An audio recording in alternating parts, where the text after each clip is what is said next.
It was late in the year 1347.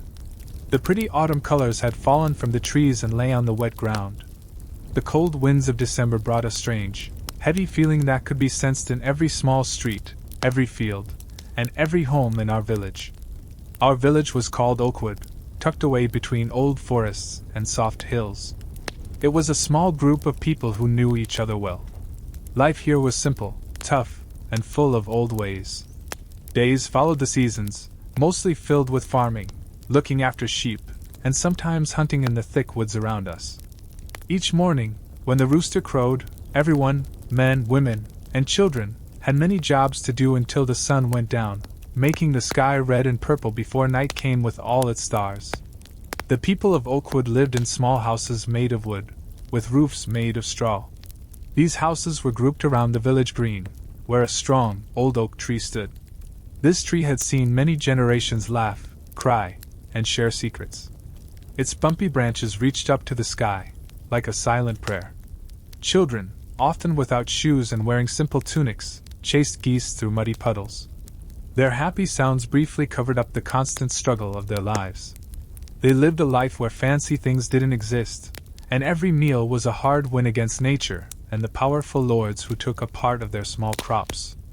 Father Michael, the village priest, had kind eyes and a gentle way. He was like the village's moral guide. His Sunday talks offered comfort and warnings, reminding everyone that God was everywhere and that sin was always a danger. His voice echoed inside the cold, stone walls of the small church, which was the grandest building in the village. It was a place where people found peace, told their wrongs, and felt calm for a little while, away from their daily hard work. Thinking about being clean, like we do today, was not something people understood back then. Trash and human waste were often thrown into the narrow, twisty paths that went through the village. This made a strong, bad smell that stayed in the air. Flies and mosquitoes loved this dirt and buzzed everywhere, making every summer a fight against insect bites and the many fevers they seemed to bring. The village market was a small event held twice a week on the green. It was a noisy mix of people buying and selling, chickens clucking, and the earthy smell of fresh food. Farmers brought their extra things, eggs, some vegetables, maybe a thin chicken, to trade for salt, a new tool, or some rough wool cloth. It was the place where people met, shared news, talked about others, and felt a brief connection with their neighbors, a short break from their non-stop work. Even with all the difficulties, there was a strong sense of community. Everyone knew they had to help each other to survive. When a barn needed building, every strong man, woman, and older child came together. Their combined strength turned logs into walls and beams into roofs. Their shared work was broken up by big meals and simple, happy songs that sounded across the fields. Evenings were often spent by the warm fires, telling stories, fixing tools, or mending clothes. Families sat close together, finding warmth and connection against the biting cold. Their simple lives didn't have the big stories of far-off cities and castles, but they were rich in the small, personal events of everyday life. But as the days got shorter and the cold got deeper, a quiet change started in Oakwood. A strange unease that no one could quite name, but everyone seemed to feel. It began with whispers, unclear and worrying rumors brought by the few traveling merchants, or the occasional person returning from a holy journey. Stories of a strange sickness spreading in lands far to the south and east. A sickness unlike any seen before. A disease that struck fast and without mercy, killing strong men and women in days, sometimes even hours, after it started. At first, these were thought to be just exaggerated tales, the kind of scary talk that always came with travelers from mysterious, distant lands. But as weeks turned into a month, the whispers grew louder, more often, and strangely similar. The merchants who used to arrive with their carts full of goods, their faces red from travel and their voices loud, now came looking pale. Their eyes moved around nervously, their words quick and quiet. They spoke of empty towns and quiet roads, of families gone and villages silent. They talked about buboes, which were large, painful swellings that appeared in the armpits and groin. These would turn black and ooze, a symptom that filled even the bravest people with fear, because it was said to be the clear sign of the great mortality. The descriptions were terrifying, people suffering from awful fevers, throwing up without control, becoming very weak, and just wasting away. Their bodies would have dark spots, and their breath would smell bad, a sure sign that the end was near. Fear, like a slowly spreading fog, began to creep into the very foundations of Oakwood. At first, it was a distant fear, a worry for unknown people in unknown places. But soon, it became a personal worry, a chilling thought that stayed at the edges of daily life. Farmers looked nervously at their animals, wondering if this disease could harm them too, putting their very survival at risk. Mothers held their children closer, their eyes resting on their flushed cheeks, quick to see any sniffle or cough as a sign of the approaching danger. The market, once a lively place, now had a different kind of energy: quiet talks, worried glances, and fewer people in the crowds, as people preferred to stay safe in their own homes. Fewer children played freely on the green. Instead, they were kept close. Their innocent questions about the strange quiet were met with unclear answers or stern warnings to stay away from strangers. Father Michael, usually calm, preached with new force. His voice was urgent as he begged his people to say sorry for their sins, to pray nonstop, and to ask for God's kindness. For surely, he believed, such a terrible disease must be God's punishment for people's wrongdoings. Holy trips, once done with strong hope, were now seen with worry. The roads, though traditional paths for spiritual journeys, were also thought to be ways for the sickness to spread. The news from far away, once interesting, now became a source of terror. Each new report was worse than the last. They described how whole families were wiped out, how bodies piled up in the streets faster than they could be buried, how the very air in some cities was said to be thick with the smell of death and rot. The sheer size of it was impossible to understand for the people of Oakwood. Their knowledge of the world only reached as far as the nearest market town, barely a day's travel away. Their biggest troubles had always been bad harvests, harsh winters, or the occasional group of robbers. They couldn't imagine a force that could kill people randomly with such cruel speed. A force that seemed to laugh at the prayers of the religious and the strength of the healthy alike. Superstitions, always a part of village life, now became much more important. People hung herbs above their doors, carried lucky charms, and whispered old magic words. They desperately held on to any belief that offered even a little protection against the unseen enemy. Some villagers, those who had traveled further than most, spoke of ships arriving in southern ports. These ships carried not only spices and silks but also a deadly cargo, a plague that had swept through Asia and was now eating up Europe. It left behind a trail of death and emptiness. An evil shadow that moved faster than any horse or rider, silently taking lives in its path. It was drawing ever closer to the unsuspecting heart of Oakwood, its steady coming marked by the strange silence of towns that once buzzed with life, and the chilling stories of the few who escaped the destruction. Their eyes were wide with unspeakable horror, describing a darkness so deep it seemed to block out even God's light. That darkness, once a distant echo, now felt like a cold breath on the necks of Oakwood's inhabitants, a shadow that stretched its icy fingers over the once warm hearths and the usually bustling paths, causing even the most cheerful villager to pause, their laughter catching in their throats, as if strangled by an unseen hand. Because the tales brought by the few remaining travelers were no longer just stories of faraway lands but warnings that hammered at the doors of their peaceful existence.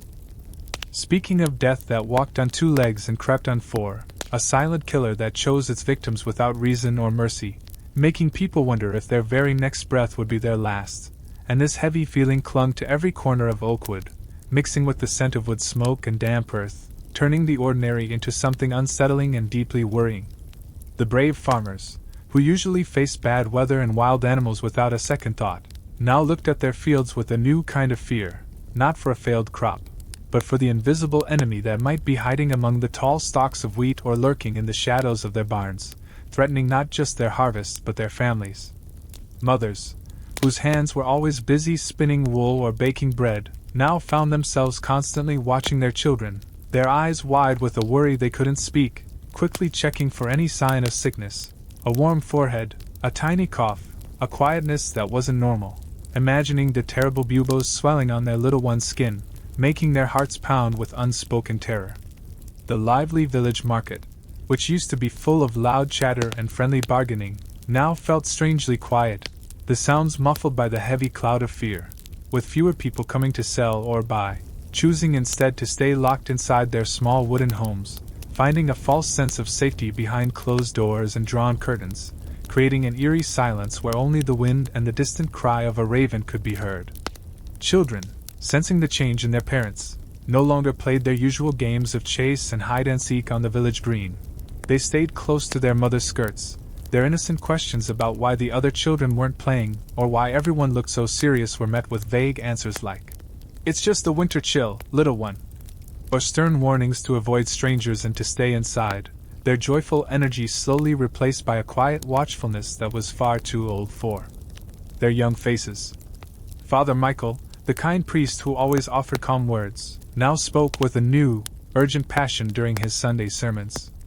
His voice, usually gentle, now thundered through the small stone church, pleading with his flock to confess their sins, to pray harder than ever before, and to beg for God's forgiveness, for he firmly believed that such a terrible sickness, this great mortality, could only be a punishment from God for the wicked ways of humankind, and he urged them to find their faith in this dark hour, to light candles, and to spend their days in prayer, hoping to turn away the divine anger that seemed to hang over them like a storm cloud. Even the most practical villagers, those who always laughed at old wives' tales, now found themselves clinging to ancient superstitions, desperate for any shred of hope or protection against the unseen enemy.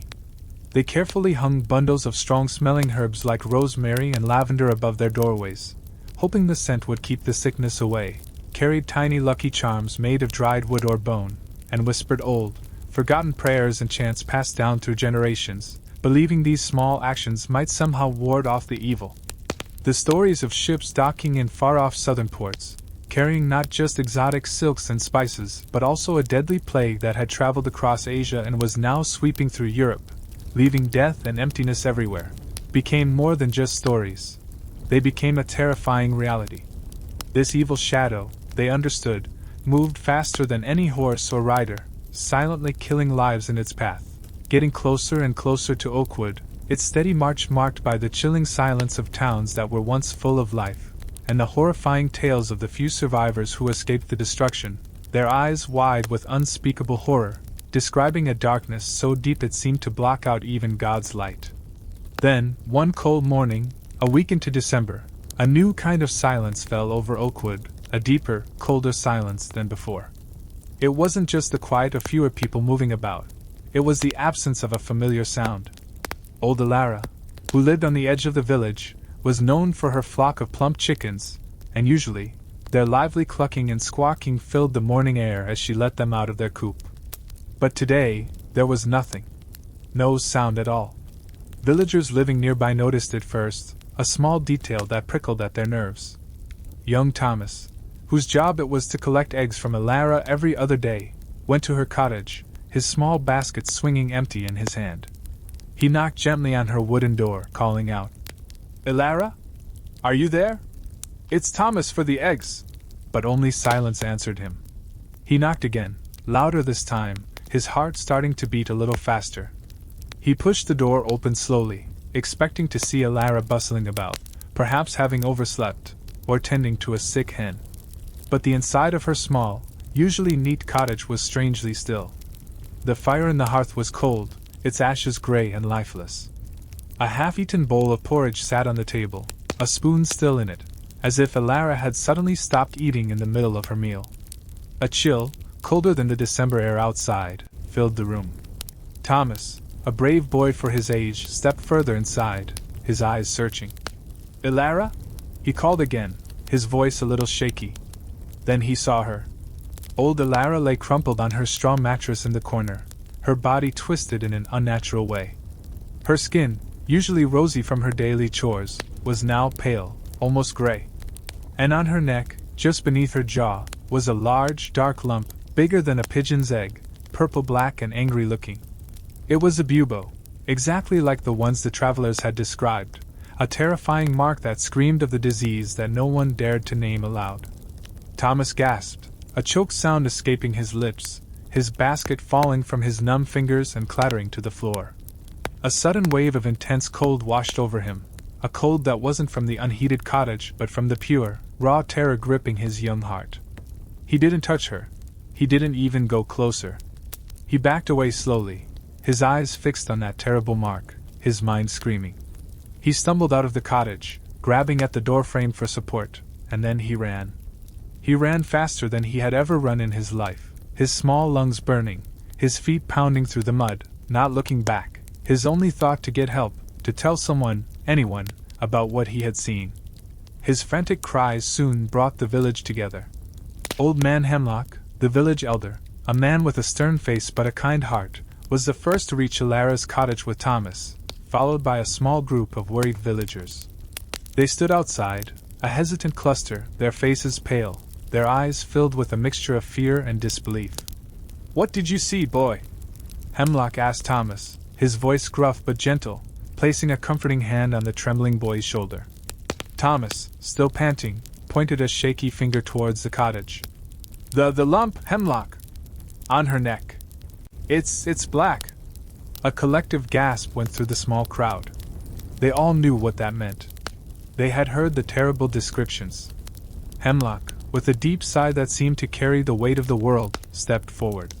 He pushed open the door more widely, and though he was a brave man, his steps were slow and cautious. He peered inside, his gaze immediately falling upon Alara's still form and the dark swelling. He didn't need to touch her to know. His face, usually strong and steady, visibly sagged, etched with a grim understanding. He turned to the villagers, his voice heavy with a sorrow that instantly silenced their anxious whispers. "It has come," he announced, his words hanging in the crisp morning air like a death knell. "The great mortality is here." A stunned silence followed his words, broken only by the whimpering of a small child and the distant caw of a crow. It was as if a heavy blanket had been thrown over the entire village, stifling every sound, every breath. The abstract fear, the distant rumor, had just become a crushing reality, standing right at their doorstep, in the home of old Alara, a woman they had known their whole lives. Panic, a cold, sharp claw, began to scratch at the edges of their minds. What were they to do? How could they fight an enemy they couldn't see, an enemy that struck so swiftly and brutally? Father Michael, who had arrived just then, his face ashen, pushed through the crowd. He saw Hemlock's grim face, and without a word, he understood. He stumbled into the church, and moments later, the somber toll of the church bell began to echo across Oakwood, a slow, mournful sound, each ring a heavy blow to their fragile hopes, announcing not just a death, but the terrifying arrival of a plague that threatened to swallow them all. The bell's mournful sound, usually reserved for the passing of a beloved elder or a particularly harsh winter, now felt different, each slow, heavy clang carrying a message of impending doom, a sound that pierced the very soul of the village and echoed the profound sense of despair that began to settle over every single man, woman, and child who heard it, making the already gloomy December day feel even darker. As if the sun itself had decided to hide its face, and the men who had covered Alara's lifeless body quickly but carefully lifted her onto a rough wooden stretcher they had hastily put together, their movements stiff with a mix of fear and duty, their eyes avoiding direct contact with the cloth-draped form beneath, as if even a glance could invite the same dreadful fate, and the small group, led by Old Man Hemlock, moved with an eerie silence towards the edge of the village, to a patch of ground set aside for those who died outside the churchyard, a place usually reserved for strangers or those who had committed grave sins, but now, it felt like the only suitable resting spot for one claimed by such an unholy sickness. There were no hymns sung, no comforting words from Father Michael, who stood at a distance, his hands clasped tightly, his lips moving in silent prayer, his face a mask of grief and confusion, as even his strong faith struggled to make sense of this sudden, brutal invasion of death. The grave, dug by a few reluctant men who wrapped cloths around their faces, was shallow and quickly filled. The earth shoveled over Alara with a speed that spoke of desperation, of a need to bury the horror as much as the body itself, and once the last clod of dirt was in place, a shared, silent sigh of relief, heavy with sorrow, passed through the small group, as if they had just completed a terrible task and barely escaped with their own lives, though the invisible threat still lingered, a chilling certainty that clung to their very souls. Young Thomas, the boy who had found Alara, stood amongst them, not speaking, his usually bright eyes now dull and wide with the shock of what he had witnessed, The image of that dark, swollen lump on Alara's neck burned into his memory, a terrifying picture that would haunt his dreams for many nights to come, making him jump at shadows and see fear in every cough. As the men turned back towards the village, the weight of the moment pressed down on them even harder. Hemlock, his voice still low but firm, gave instructions. Alara's cottage was to be closed off, a crude X painted on its door with charcoal to warn others, a grim marker in the heart of their once peaceful village, and for a few days, no one was to go near it, not even to collect her chickens, which now clucked softly, unaware of the tragedy that had struck their owner. Their sounds a stark contrast to the profound human silence that had descended upon Oakwood. The villagers dispersed quickly, not lingering, each person hurrying back to their own homes, pulling their children close, the fear now a tangible presence, a cold hand gripping their hearts, and the warmth of their hearths, usually so inviting, now felt fragile, a thin shield against the growing darkness outside. Inside their homes, families huddled together, their conversations hushed, their eyes darting nervously towards the windows, as if expecting to see the disease itself lurking in the shadows. Mothers meticulously checked their children and spouses for any sign of illness, every flushed cheek, every slight cough, every moment of stillness now seen as a potential harbinger of the dread disease, leading to anxious prodding and questioning, creating a new kind of tension within families who had always known only comfort in each other's presence. They began to burn strong-smelling herbs, sage, rosemary, even dried onions, in their fireplaces, believing the smoke would purify the air and drive away the sickness, filling their small cottages with pungent fumes that did little to calm their racing hearts, but offered a small ritual of control in a world that suddenly felt completely out of control. Father Michael, after overseeing Alara's quick burial from a distance, returned to the church, not to pray for her soul alone, but to pray for the entire village, for every living soul under his care. He rang the church bell again, not the slow, mournful toll of a funeral, but a steady, rhythmic chime, meant to call the faithful to prayer, a call that echoed through the village, urging everyone to seek solace and protection in God, believing that only divine intervention could save them from the great mortality. Inside the church, a small group of the most devout gathered, their faces etched with fear, their voices trembling as they joined Father Michael in chanting prayers, their combined pleas rising towards the heavens, desperate for a miracle.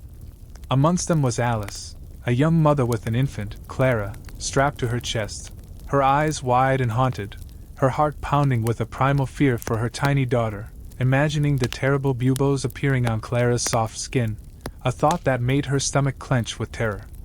Alice clung to Clara, her hand constantly feeling the baby's forehead for any warmth, her every movement driven by a fierce, protective instinct that overshadowed all other emotions, making her distrustful of every cough, every sneeze, every touch.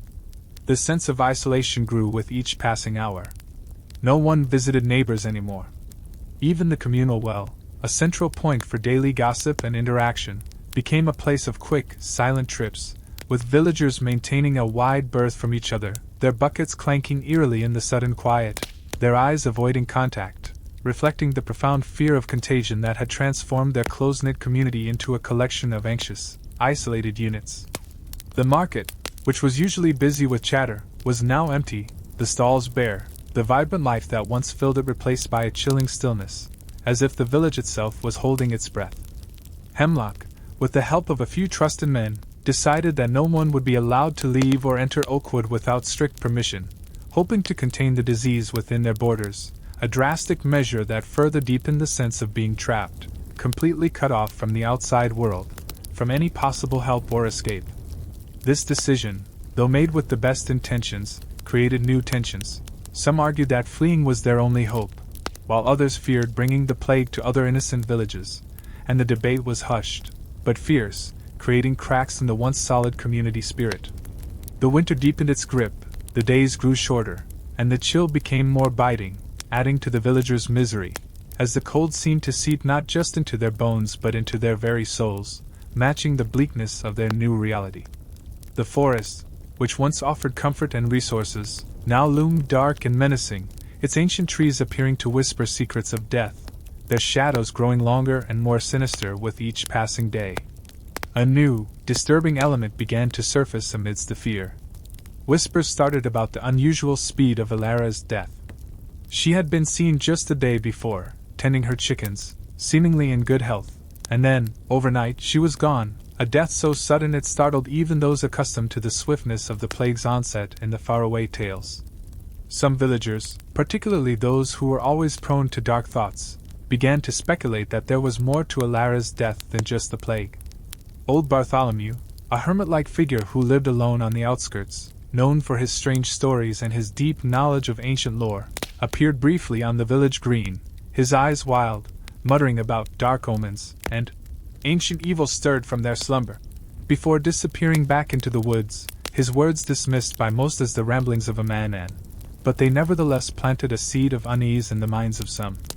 Later that day, young Thomas, still recovering from his shock, swore he saw a tall, hooded figure lurking near Alara's cottage just before dusk, a figure that moved with unnatural swiftness and then vanished into the thickening fog that rolled in from the forest, an observation that was quickly dismissed by Hemlock as a trick of the boy's frightened imagination, yet the image of the swift, silent figure stayed with Thomas, a chilling flicker at the edge of his memory. That night, a howling wind swept through Oakwood, rattling windows and tearing at thatched roofs, a sound that seemed to carry the wails of the dead, and deep within the forest, an owl hooted with an unsettling rhythm, not the usual call of a nocturnal hunter, but something deeper, more mournful, a sound that pierced the darkness and echoed the profound sense of despair that began to settle over every single man, woman, and child who heard it, making the already gloomy December day feel even darker, as if the sun itself had decided to hide its face in sorrow, and the villagers, huddled in their homes, felt a new, colder fear creep into their bones, a fear that was not just of the plague, but of something else, something hidden and unknown, stirring in the deepening shadows of their isolated world, something far more sinister than just disease, a presence that felt ancient and malevolent. Like the very land itself was turning against them, as if the forest was watching, waiting, and breathing a silent warning into the icy air, a warning that seemed to promise not just sickness, but a darkness that could swallow their very souls, making them wonder what horrors the night truly held in its cold, unforgiving embrace. The cold, unforgiving embrace of that night held more horrors than anyone in Oakwood could have imagined, its darkness not merely physical but seeping into the very souls of the villagers, twisting their dreams into nightmares and filling their waking hours with a constant, gnawing dread that clung to them like the damp winter fog, because the first light of morning, usually a welcome sight, brought no comfort but only a clearer view of their shattered world, revealing faces etched with sleepless worry and eyes that flinched at every shadow, every unexpected sound, as if the disease itself had taken on a tangible form and was lurking just beyond their sight. The bitter wind continued to howl, not with the familiar sound of a winter storm, but with an eerie, mournful quality that seemed to carry the distant whispers of the dead, echoing the profound sense of despair that had settled over every man, woman, and child, making the already gloomy December day feel even darker. As if the sun itself had decided to hide its face in sorrow and refused to shed its warmth on such a blighted land, leaving them shivering not just from the cold but from a deeper, more profound fear.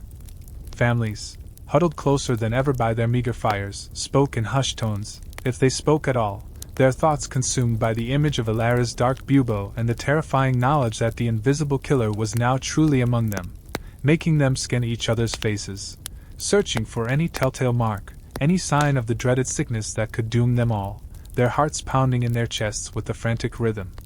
Young Thomas, still haunted by the memory of the swift, silent figure vanishing into the fog near Alara's cottage, found himself unable to shake off the image, the details growing sharper in his mind with each passing moment, making him question if it was truly a trick of his frightened imagination or something far more real and menacing, a secret that was trying to force its way into his consciousness, stirring a strange mix of terror and a childish curiosity within him. The morning brought another discovery that deepened the mystery and intensified the villagers' growing panic. Old Jebediah, a grumpy but harmless old man who lived in a small shack near the stream, had not been seen since the previous afternoon. Usually, his small dog, a yappy terrier named Scamp, would bark incessantly at anyone who passed his dwelling, but today, there was an unsettling silence. No barks, no movement, just the eerie quiet.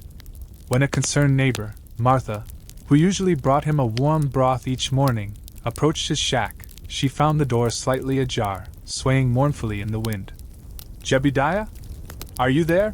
she called out, her voice trembling slightly. No answer. Her heart pounding, she pushed the door open wider and gasped, stumbling backward. Jebediah lay still on his floor, a single, dark lump on his neck, disturbingly similar to Alara's bubo, but his eyes were wide open, staring blankly at the thatched roof, and his mouth was frozen in a silent scream. What truly horrified Martha, however, was not just the familiar, terrifying mark of the plague, but something else, something deeply unnatural, all around him, on the floor, on his simple wooden table, even on his threadbare blanket, were small, perfectly carved wooden figures, scattered as if he had been working on them frantically until his very last breath. But these were not his usual cheerful birds or farm animals. They were grotesque, twisted shapes, figures with elongated limbs and strange, angular faces, some resembling owls with unnaturally large, glowing eyes, others like slender, hunched humanoids cloaked in what looked like bark, all facing the open doorway, as if they had been placed there to guard against an invading force, or perhaps to witness something terrible. Martha let out a terrified shriek, echoing through the desolate morning, and dropping her bowl of broth, which shattered on the muddy ground, its contents spilling and mixing with the churned earth. Her cries soon brought Hemlock, Father Michael, and a small group of villagers, their faces growing paler with each new piece of grim news. Hemlock, a practical man, quickly ordered Jebediah's body to be removed and buried with the same haste and fear as Alara's, but the strange wooden figures gave him pause. He picked up one of the owl-like carvings, its smooth, cold wood feeling oddly heavy in his hand, and stared at its unsettling, wide eyes. "What in God's name is this?" he murmured, a flicker of something close to genuine fear showing in his usually steady gaze. Father Michael, equally disturbed, crossed himself repeatedly, muttering prayers under his breath. These are not of the Lord," he declared, his voice strained, looking at the unnatural carvings with deep suspicion. The discovery of Jebediah's bizarre figurines, so unlike his usual work, ignited a new wave of fear and suspicion among the villagers. They no longer whispered only of the plague. Now, they spoke of curses, of dark magic, of something evil at play in Oakwood, something that twisted men's minds and brought forth death. The image of the hooded figure Thomas had seen gained new weight in their anxious minds. Perhaps it wasn't just Alara's fear, but a tangible manifestation of the growing darkness. Suspicion began to breed like a virulent disease, even faster than the plague itself. Who else might be dabbling in forbidden arts? Who might be secretly aligning with this unseen evil? Eyes darted suspiciously from neighbor to neighbor, searching for any unusual behavior, any strange glance, any deviation from the norm that could be interpreted as a sign of dark dealings. Old Bartholomew, the hermit, became the subject of intense scrutiny, his cryptic warnings about ancient evils suddenly sounding less like the ramblings of a madman and more like ominous prophecies. A small group of fearful, agitated men, led by a nervous but determined farmer named Gareth, ventured towards Bartholomew's isolated hut in the woods, not out of kindness, but out of a desperate need for answers, or perhaps a scapegoat. They approached his ramshackle dwelling with caution, their hands gripping their farming tools like weapons. When they found Bartholomew, he was sitting outside his hut, calmly carving a piece of wood, but his eyes, when he looked up at them, were disturbingly clear and held a knowing, almost pitying expression. "You seek answers, but you look in the wrong places," he rasped, his voice like dry leaves skittering across the ground. "The sickness is but a symptom. The earth itself is unwell. Something old has awoken. Something that feasts on fear." His words, rather than calming them, only served to heighten their unease, leaving them with more questions than answers, and making the forest around them seem to grow denser, its shadows deeper, as if hiding countless unseen eyes that watched their every move, listening to their every frightened breath. Gareth, frustrated and unnerved, snapped, "What are you talking about, old man? Is it you? Are you bringing this evil upon us?" Bartholomew merely smiled, a sad, knowing smile, and pointed a gnarled finger towards the village. "Look to the shadows, farmer. Not in the woods, but in the hearts of men. And listen for the whispers of the ancient ones." He then turned back to his carving, dismissing them, leaving Gareth and his men standing confused and more terrified than before, their tools feeling suddenly useless against the chilling vagueness of Bartholomew's warnings. Back in the village, the news of Jebediah's strange death and Bartholomew's unsettling words spread like wildfire, fueling the fires of panic and distrust. The community, once a strong, unified front against the harshness of life, began to fracture. Neighbors who had shared meals and helped each other with harvests now avoided eye contact, their simple greetings replaced by suspicious nods or outright silence. The daily rhythms of life began to break down. Farmers neglected their fields, too fearful to leave the safety of their homes. Tradesmen closed their workshops, refusing to interact with anyone, isolating themselves and their families. The silence of the market now extended to the entire village, broken only by the mournful toll of the church bell, which seemed to ring more often each day, announcing yet another death, another life claimed by the relentless plague, each chime a further nail in the coffin of their hopes. Children, their playfulness completely vanished, mimicked their parents' fear, huddling together, their eyes wide and frightened, instinctively understanding the gravity of the situation, their innocent games replaced by hushed whispers of the dark sickness and the evil things in the woods. Father Michael's sermons, once a source of comfort, now sounded increasingly desperate, his voice hoarse from endless prayers, his face gaunt from lack of sleep, as he preached of repentance and divine wrath. But his words seemed to fall on deaf ears, or perhaps, on hearts too consumed by terror to hear anything but the beating of their own fear-filled drums. The plague, it seemed, was only the beginning. The deaths continued, claiming a young mother, then an old shepherd, then a blacksmith, each with the same dark buboes, each death sending a fresh wave of terror through the shrinking community. But there was always something else around each death now, something that hinted at a deeper, more unsettling truth. The blacksmith's forge, usually roaring with fire, was found strangely cold, but his tools were perfectly arranged, as if someone had tidied up after him, an odd detail for someone who had died so suddenly. The young mother's cradle, instead of holding her baby, contained a single, black feather, unlike any bird known in Oakwood, a feather so dark it seemed to absorb the very light around it. And the shepherd's crook, usually leaning against his door, was found stuck upright in the muddy ground of the village green, pointing directly towards the ancient oak tree, a silent, unsettling finger that seemed to accuse something unseen.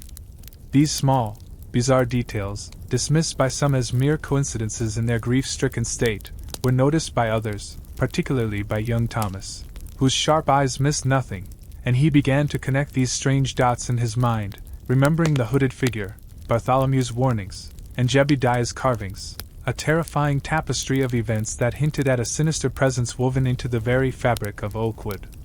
A presence that was not merely spreading disease but actively orchestrating a terrifying, elaborate game, playing with the villagers' lives, toying with their fears, slowly, methodically, isolating them, and driving them towards a horrifying truth that was slowly, inexorably, beginning to reveal itself beneath the shroud of the plague, promising to consume everything they held dear, and leaving them with a chilling realization that the real terror had only just begun to truly emerge from the deepening shadows. And it wrapped around Oakwood like a shroud, chilling the very marrow of its inhabitants, making every creak of the ancient timbers and every rustle of dry leaves outside their windows sound like the approach of an unseen menace, because the villagers, already worn thin by the relentless march of the plague, now found themselves fighting a new, more insidious battle against a fear that whispered not of sickness alone, but of something ancient and malevolent, something that felt older than the oldest oak in their village, a cunning foe that not only stole their loved ones but also twisted the very fabric of their reality, leaving behind strange, unsettling clues that seemed to mock their grief and their dwindling hope. Young Thomas, whose innocent eyes had witnessed the grim start of this nightmare, found himself unable to ignore these peculiar details. His mind, though young, possessed a sharp keenness that noticed patterns where adults, blinded by fear and grief, saw only random misfortune, and he couldn't shake the image of the tall, hooded figure near Alara's cottage, nor could he forget Bartholomew's unsettling words about ancient evil stirred from their slumber, and the earth itself being unwell. Phrases that now buzzed in his head like trapped, angry bees, connecting themselves with the unnerving owl carvings of Jebediah and the bizarre items left at the scenes of other deaths. The perfectly arranged tools of the blacksmith, the black feather in the young mother's empty cradle, and the shepherd's crook pointing accusingly at the ancient oak, each piece of this macabre puzzle fitting together in his young mind to form a terrifying, incomplete picture that hinted at a truth far more sinister than any ordinary disease. He spent his days watching, not with the wide-eyed fear of the other children, but with a quiet, intense focus, observing the subtle shifts in the village, the way the shadows seemed to lengthen unnaturally around certain houses, the sudden, hushed silences that fell over conversations, and the nervous glances people exchanged, all of which confirmed his growing suspicion that something beyond human understanding was at play. An entity that reveled in their fear and confusion, slowly tightening its grip on their isolated world, pushing them to the brink of madness. His parents, like most adults, were too consumed by their own anxieties to notice Thomas's unusual preoccupation. His mother, Martha, having witnessed Jebediah's gruesome end, spent her days scrubbing their small cottage with harsh lye soap, believing cleanliness might ward off the plague, while his father, John, a normally jovial farmer, now moved with a slumped posture, his shoulders heavy with unspoken worry, his gaze often fixed on the dwindling stores of food, wondering how they would survive the winter if no one dared to tend the fields. They dismissed Thomas's questions about the black feather or the hooded figure as childish nightmares, urging him to pray and to stay indoors, unwittingly pushing him deeper into his own solitary investigation. Undeterred, Thomas began to move through the village with a stealth that belied his age, a small, quiet shadow himself, slipping between cottages and behind sheds, observing everything, and one evening, as dusk was bleeding into night, he saw something that made his heart leap into his throat. Father Michael, the usually devout and unwavering priest, was not in his church praying. Instead, he was standing at the edge of the forest, near the path to Bartholomew's hut, his back to the village, clutching something small and dark in his hand, his head bowed, not in prayer, but in what looked like profound despair or perhaps a strange, ritualistic reverence, his form silhouetted against the deepening twilight, a solitary, unsettling figure whose presence in that forbidden place felt deeply wrong, stirring a new wave of suspicion in Thomas's already troubled mind. The priest then slowly raised his head, and for a fleeting moment, Thomas caught a glimpse of his face, not the kind, gentle face he knew from Sunday's sermons, but a face pale and contorted with an emotion Thomas couldn't quite name, a mixture of fear, sorrow, and something ancient, something that seemed to hint at a knowledge too terrible to bear, before the priest quickly turned and vanished into the encroaching darkness of the woods, leaving Thomas alone, hidden behind a thick bush, his breath caught in his throat, a chilling certainty growing in his young heart that even Father Michael, the beacon of their faith, was somehow entangled in this burgeoning darkness, a thought that was more terrifying than any bubo or any spectral figure, for if their spiritual guide was compromised, who then could they trust? The next day brought another death, that of young Mary, a seamstress known for her nimble fingers and bright laughter.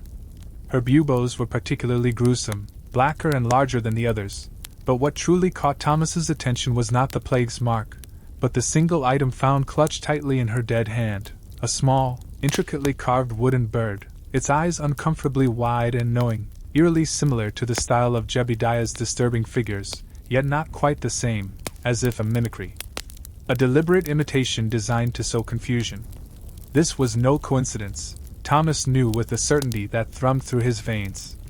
Someone was leaving these objects, these messages, at each death, and the more he thought about it, the more he realized they weren't just random acts of a madman. They were part of a pattern, a macabre narrative unfolding before their very eyes, a story told in death and cryptic symbols. He remembered Jebediah's carvings, those grotesque owl-like figures, and Bartholomew's words about owls with unnaturally large, glowing eyes. An owl, a creature of the night, a silent hunter, a symbol of wisdom in some tales, but of death and bad omens in others. Could the hooded figure be connected to this owl symbolism? Could Bartholomew, the hermit, somehow be leaving these objects, or was he merely a prophet of doom, foretelling a horror he could not stop? The questions swirled in Thomas's mind, each more unsettling than the last, pushing him to a dangerous decision. He had to know more. He had to seek out Bartholomew, despite his fear, despite his parents' warnings to avoid the woods. He felt a strange, almost magnetic pull towards the old hermit, a nagging sense that Bartholomew held a key to unlocking the true nature of the darkness that was consuming Oakwood. So, under the cloak of a thick, swirling afternoon fog, Thomas slipped away from his cottage, telling his mother he was going to look for stray sheep, a common chore that wouldn't raise immediate suspicion. His small heart hammered against his ribs as he ventured into the silent, watchful woods, the ancient trees seeming to lean in, their gnarled branches reaching like skeletal fingers, whispering secrets in the biting wind. The path to Bartholomew's hut was barely visible, overgrown with thorny bushes and slick with damp earth, making his journey slow and treacherous.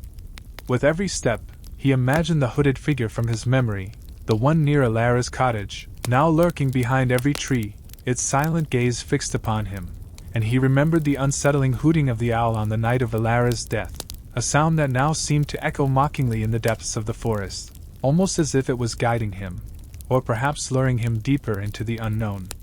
When he finally reached Bartholomew's hut, a ramshackle collection of salvaged wood and thatch, he found the door ajar, just as it had been at Jebediah's, but no smoke rose from the chimney, and an even deeper, more profound silence emanated from within. Thomas hesitated, his hand hovering over the rough wooden door, his courage wavering, but the memory of Mary's wooden bird, the blacksmith's tidy tools, and the sheer weight of the unspoken mystery pushed him forward. He pushed the door open slowly, a faint, metallic creak the only sound in the otherwise dead quiet.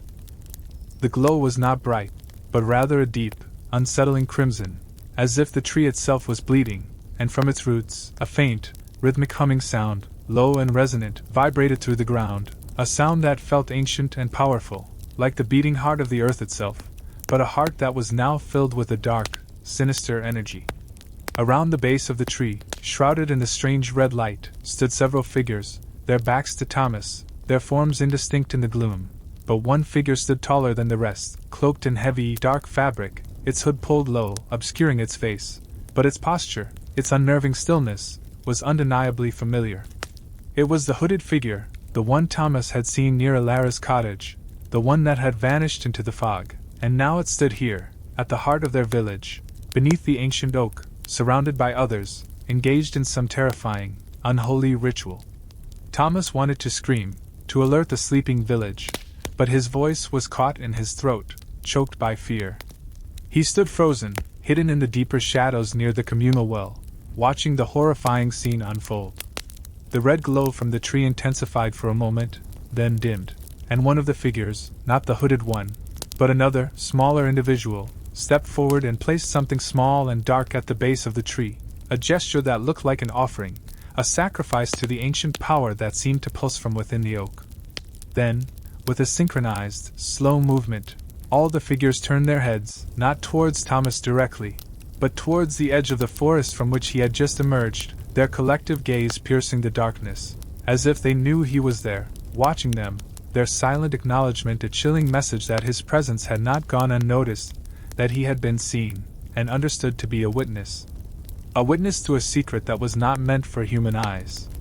The hooded figure then raised an arm, its hand appearing unnaturally long and slender even in the gloom, and pointed a single, bony finger directly at Thomas's hiding spot, a silent, deadly accusation that sent a fresh wave of terror through him, confirming beyond any doubt that he had been discovered, that he was no longer safe, and that the game, whatever it was, had just changed, now focusing its ancient, malevolent gaze directly upon him. He knew he had to run, to escape this horrifying tableau before he was dragged into its dark embrace, to find his parents, to tell them everything, even if they wouldn't believe him, because the truth, no matter how unbelievable, was now terrifyingly clear. The plague was not just a disease, but a weapon, a tool wielded by this ancient evil, these shadowy figures, and the heart of their village, the venerable oak, was not a symbol of life, but a conduit, a source of the very darkness that was consuming their world, a horrifying realization that shattered his innocent understanding of the world, leaving him with an overwhelming sense of helplessness and a chilling understanding that the danger was far, far closer than he could have ever imagined, encompassing not just the hermit's hut, but the very place he called home, watching him from the deepening shadows of the ancient tree, a silent, deadly promise that his terrifying journey into the heart of Oakwood's true horror had just begun, and the whispers of the ancient ones were growing louder, closer, echoing not just in his mind, but in the very air around him, a prelude to a confrontation he could not escape. The whispers of the ancient ones growing louder, closer, echoing not just in his mind but in the very air around him, a chill that had nothing to do with the biting December wind and everything to do with the malevolent presence that now gripped his village, pushing him to the very brink of terror as the bony finger of the hooded figure remained pointed directly at him, a silent, deadly accusation that froze his blood and stole his breath, making his small body tremble uncontrollably, every muscle locked in a desperate battle between the primal urge to flee and the utter shock of what his eyes were witnessing beneath the ancient oak. The eerie red glow from the gnarled trunk pulsed, a slow, sickening heartbeat of pure dread, illuminating the indistinct figures gathered around it, their forms dark and silent, like statues carved from the very night itself. And in that horrifying moment, Thomas felt a crushing certainty that these were not mere villagers, but agents of the darkness, perhaps even the unseen entities Bartholomew had warned about. Or something far worse, something that had always lurked in the deepest corners of their world, now awakened and actively participating in the devastation that was consuming Oakwood, using the plague as a mere distraction, a veil to hide its true, terrifying purpose. His heart hammered against his ribs, a frantic drum against the suffocating silence, and the image of that pointed finger, so deliberate, so knowing, shattered any last shred of doubt he might have had. They knew he was there, they had seen him, and his secret observation had now become a dangerous, undeniable truth. The air around him suddenly felt heavy, thick with the scent of damp earth and something else, something sharp and acrid, like old iron mixed with the decay of autumn leaves, a smell that made his stomach churn with a sickening fear, and a cold sweat broke out on his forehead despite the biting chill, dripping down his temples and chilling his skin. He realized, with a terrifying clarity, that he was no longer just an observer, but a target, caught in a terrifying game he barely understood, and if he stayed frozen for another moment, he might be consumed by the same darkness that was slowly devouring his village, pulled into the sinister ritual unfolding before him. A sudden, sharp instinct for survival, raw and primitive, finally broke through his paralyzing fear. He swallowed hard, his throat dry and constricted, and without a sound he turned, his movements swift and silent like a frightened deer, and melted back into the deeper shadows surrounding the communal well, his small frame almost invisible against the dark stone, his heart still pounding, but a new, desperate resolve hardening his young face. He had to get away, to escape this horrifying tableau, and more importantly, he had to warn his parents, to tell them everything he had seen, no matter how unbelievable it seemed, no matter how much they might dismiss it as a child's nightmare. He moved with a newfound urgency, not running wildly as he had from Bartholomew's hut, but carefully, silently, using every shadow, every cluster of bushes, every bend in the narrow lanes to his advantage, his eyes darting frantically, searching for any sign that he was being followed, that the dark figures had broken their ritual and were now pursuing him. The village, usually quiet at this late hour, now felt eerily still, a profound, unsettling silence that amplified every rustle of his clothes, every soft squelch of his boots in the mud, making him feel agonizingly exposed, as if the very air itself was holding its breath, waiting for him to make a mistake. The red glow from the ancient oak pulsed faintly behind him, a constant, ominous reminder of the horror he had witnessed, a beacon of malevolence at the heart of their once safe home, and he could almost feel its gaze upon his back, a burning sensation that urged him to move faster, to disappear from its sight. He passed the Lara's cottage, its door still marked with the charcoal X, a grim symbol of the plague's arrival, and then Jebediah's shack, its empty windows staring like hollow eyes, each house a tomb, each a testament to the deadly grip of the disease, and now, to the sinister forces that seemed to be pulling its strings. The cold was an oppressive blanket, seeping into his bones, and his lungs burned with the effort of holding his breath, of moving so quickly and quietly through the dark, deserted lanes. Finally, after what felt like an eternity, he reached his own cottage, a small, familiar haven that usually promised warmth and safety, but tonight, even its humble walls felt fragile, a flimsy barrier against the encroaching darkness. He pushed open the wooden door, the familiar creak sounding like a thunderclap in the oppressive silence, and slipped inside, quickly pulling the latch shut, leaning against the cold wood. his body shaking uncontrollably, his heart still racing 1,000 miles an hour. The dim light of a single candle flickered on their small table, casting long, dancing shadows that played across the familiar faces of his parents, Martha and John, who were huddled by the dying embers of the hearth, their faces weary and worried, but alive, and in that moment, the sight of them, safe, however temporarily, brought a wave of overwhelming relief, hot tears stinging his eyes, mixing with the cold sweat on his cheeks. "Thomas! Where have you been, boy?" his mother, Martha, exclaimed, her voice sharp with a mixture of fear and anger, relief evident in her tone, as she quickly rose, her eyes scanning his mud-splattered clothes and scratched face. "I was so worried. It's too dangerous to be out after dark, especially now." His father, John, a practical man whose worries were usually rooted in the tangible world of crops and livestock, also looked up, his brow furrowed with concern. "You gave us quite a fright, son. What happened?" Thomas, still panting, stumbled towards them, the words tumbling out in a breathless, frantic rush, a jumbled mess of fear and disbelief. It's the tree. And the figures. The hooded one. They were at the oak. And the red light. And the whispers, Father Michael. Bartholomew, the owls, they know. They knew I was watching." He pointed wildly towards the window, his voice rising into a near scream, his eyes wide and haunted, trying desperately to convey the terrifying scene he had just witnessed. His parents exchanged a bewildered glance, their faces etched with confusion. Martha gently took his arm, trying to calm him. "Thomas, calm down, child. You're shaking. What are you talking about? The ancient oak? The hooded figures? You must have had a bad dream, out in the cold. Your mind is playing tricks on you." John, ever the pragmatist, shook his head slowly. "Son, we're all scared right now. The plague, it puts strange thoughts in our heads. But figures by the oak? And a red light? That's just nonsense. There's no one out there but us, shivering in our homes." They looked at him with a mixture of pity and concern, their expressions clearly indicating that they believed he was overwrought, that the fear of the plague had simply conjured these images in his young, impressionable mind. Their dismissal, though gentle, felt like a fresh blow, a deep, frustrating ache in his chest. How could they not believe him? How could they not see the truth, the terrifying reality that was now consuming their village from within?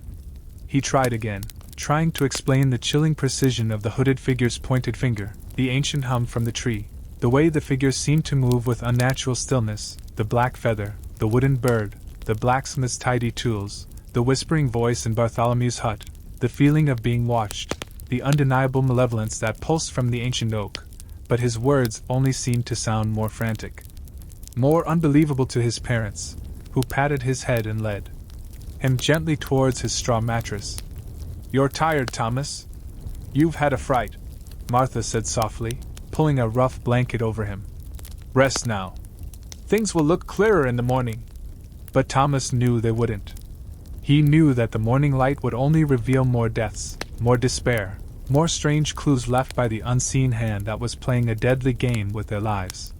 He lay there, staring up at the dark ceiling, the red glow of the oak tree still burned into his mind's eye, the image of the hooded figure's finger pointing directly at him, forever etched into his memory, a chilling promise of what was to come, a silent, deadly threat that felt closer than ever, perhaps even now lurking just outside their cottage, watching, waiting for the perfect moment to strike. To drag him back into the heart of the horrifying ritual, to claim him as its next pawn in this ancient, terrifying game.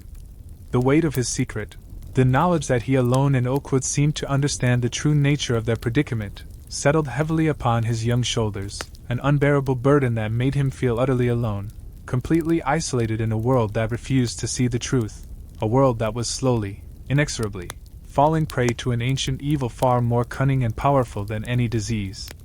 An evil that now seemed to know his name, to sense his every move, to feel his every fear, turning his dreams into waking nightmares, and leaving him with the chilling understanding that he was now caught in a web from which there might be no escape, and the whispers of the ancient ones, no longer distant echoes, now seemed to slither through the cracks in the walls, directly into his ears, promising a darkness so profound it would consume his very soul, a chilling, inescapable fate that waited for him just beyond the fragile walls of his temporary sanctuary, its cold, unforgiving embrace, stretching out to claim him in the long, terrifying night that was only just beginning to truly unfold over Oakwood, turning every shadow into a potential enemy and every silence into a harbinger of doom, a silence that seemed to hold a terrifying promise of future horrors yet to come, making him wonder if he would even see the light of another day.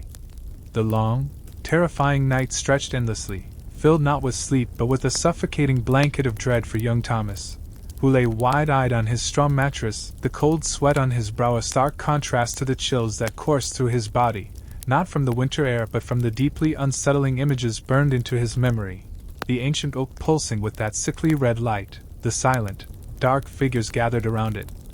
And most horrifying of all, the hooded one's bony finger, pointing directly at him, a silent, deadly accusation that echoed in the deepest corners of his mind, making his heart hammer against his ribs with a relentless, frantic rhythm that seemed to mock the forced calm of his parents sleeping soundly, or so he hoped, nearby, oblivious to the monstrous secret that had gripped their village and now, it seemed, had singled him out. Every shadow in their small cottage seemed to twist into menacing shapes, every creak of the old timbers sounded like footsteps approaching, and the mournful howl of the wind outside the window carried whispers that were no longer just figments of his imagination but seemed to form ancient, guttural words, slithering through the cracks and directly into his ears, promising a darkness so profound it would consume his very soul, a chilling, inescapable fate that waited for him just beyond the fragile walls of his temporary sanctuary. He tried to rationalize it, to tell himself it was just a nightmare, a trick of the mind brought on by the fear of the plague that had taken Elara and Jebediah, but the details were too sharp, too real, the feel of the icy touch in Bartholomew's hut, the precise, unnerving stillness of the hooded figures, the sickening hum from the oak, the cold certainty in his gut that this was all terribly, horrifyingly real. He felt a crushing weight of loneliness, an unbearable burden of knowing a truth that no one else believed, isolated in his terror, a small, solitary figure against an ancient, overwhelming evil that seemed to have already woven itself into the very fabric of Oakwood. He knew, with a certainty that chilled him to the bone, that the plague was merely a tool, a cruel distraction, a visible horror designed to mask a deeper, older malevolence that was feeding on their fear, slowly, deliberately, and systematically dismantling their lives, their beliefs, and their very sanity. As the first, weak gray light of dawn began to seep through the small, grimy window, bringing with it not warmth but a stark revelation of the bleakness that now defined their world, Thomas dragged himself from his mattress, his body stiff and aching, his eyes burning from lack of sleep, but his mind strangely clear, sharper than ever before, focused with a grim resolve that was far too adult for his young years. His parents, Martha and John, stirred from their troubled sleep, their faces etched with the familiar weariness of the past weeks, their concerns still rooted in the visible horrors of the plague, the dwindling food, and the relentless cold. They looked at Thomas with a mix of concern and exasperation, seeing only a frightened, perhaps sickly, child who had had a bad night. "Are you feeling unwell, Thomas?" Martha asked, her hand immediately going to his forehead, checking for fever, a ritual that had become agonizingly common in their fear-stricken home. "You look pale." He shook his head, unable to articulate the true sickness that was consuming him, the terror of unseen things, the burden of a secret that was slowly isolating him from the very people he desperately wanted to protect. He knew that trying to explain again would be useless, only deepening their conviction that he was merely ill or imagining things, and the frustration was a bitter taste in his mouth, but a new, cold determination began to harden within him. If they wouldn't listen, he would have to find the truth himself. He would have to expose this ancient evil, or at least understand it, even if it meant facing it alone. The village, as he stepped outside, felt different, the usual morning sounds of animal calls and distant chatter replaced by an unsettling quiet, punctuated only by the mournful, rhythmic clang of the church bell, a sound that had become the terrifying soundtrack to their slow destruction, announcing yet another death, another soul claimed by the great mortality. This time, the victim was old Miller Silas, the village miller, a robust man who had seemed full of life just days ago.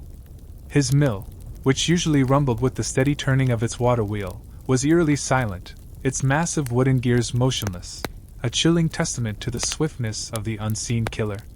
The news of Miller Silas's death spread quickly, carried not by voices, but by the subtle, horrified glances of villagers hurrying past, their faces even paler than usual.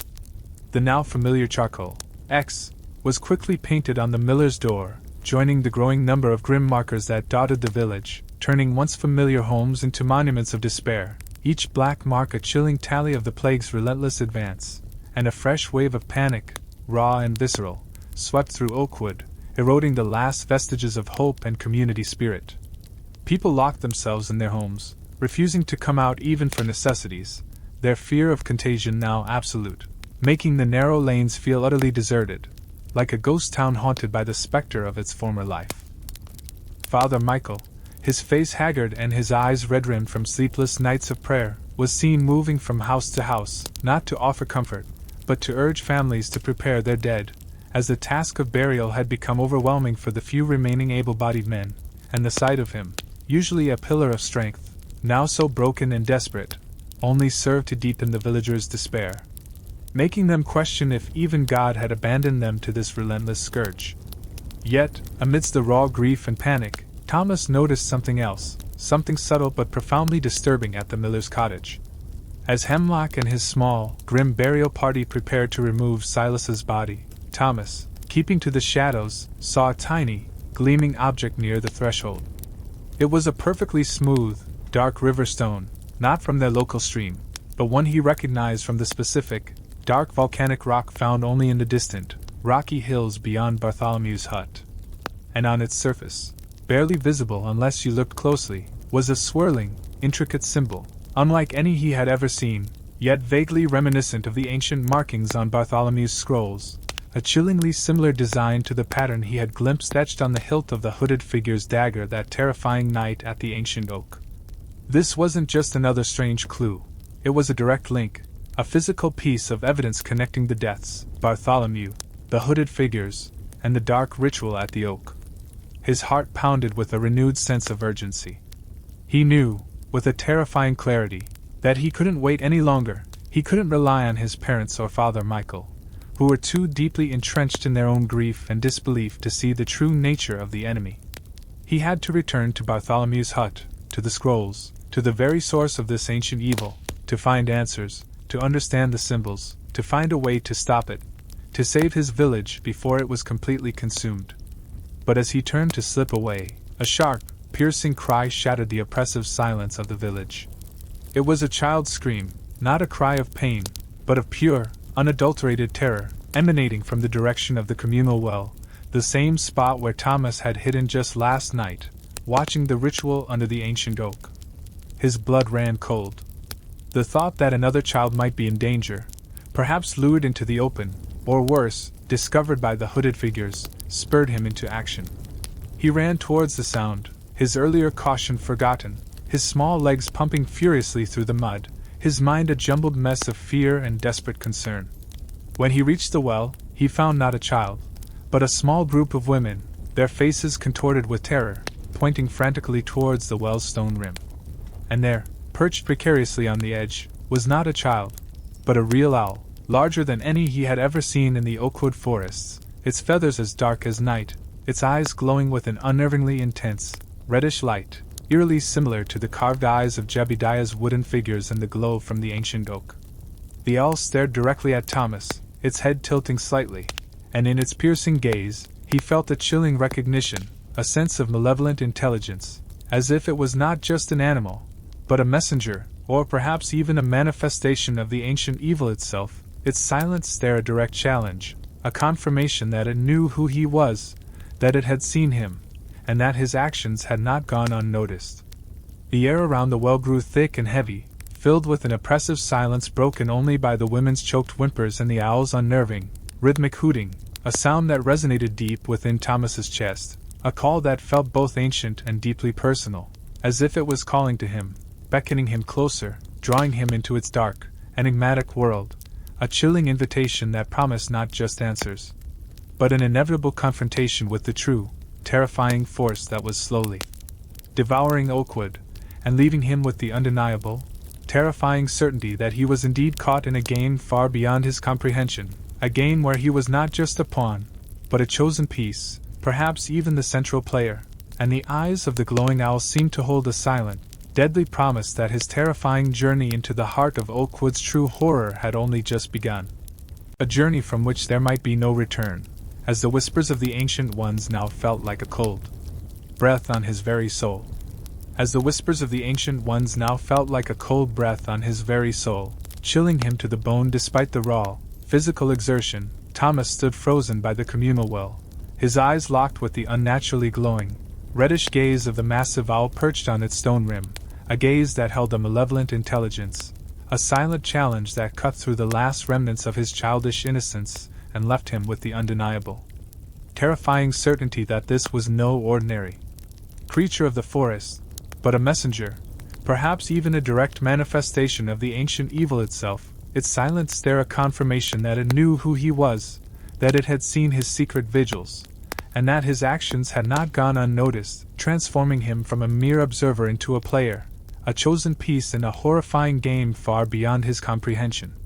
The women who had been drawing water, their faces contorted with terror, let out small, choked whimpers and scattered, fleeing back to the illusory safety of their homes, leaving Thomas utterly alone in the chilling presence of the creature, whose rhythmic hooting now seemed to echo deep within his chest, a sound that felt both ancient and deeply personal, as if it was calling to him, beckoning him closer, drawing him into its dark, enigmatic world, a chilling invitation that promised not just answers but an inevitable confrontation with the true, terrifying force that was slowly devouring Oakwood.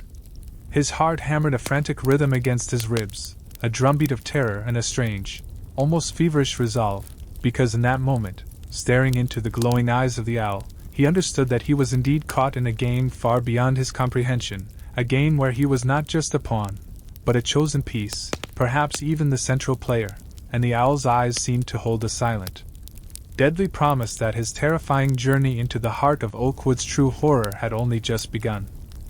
A journey from which there might be no return.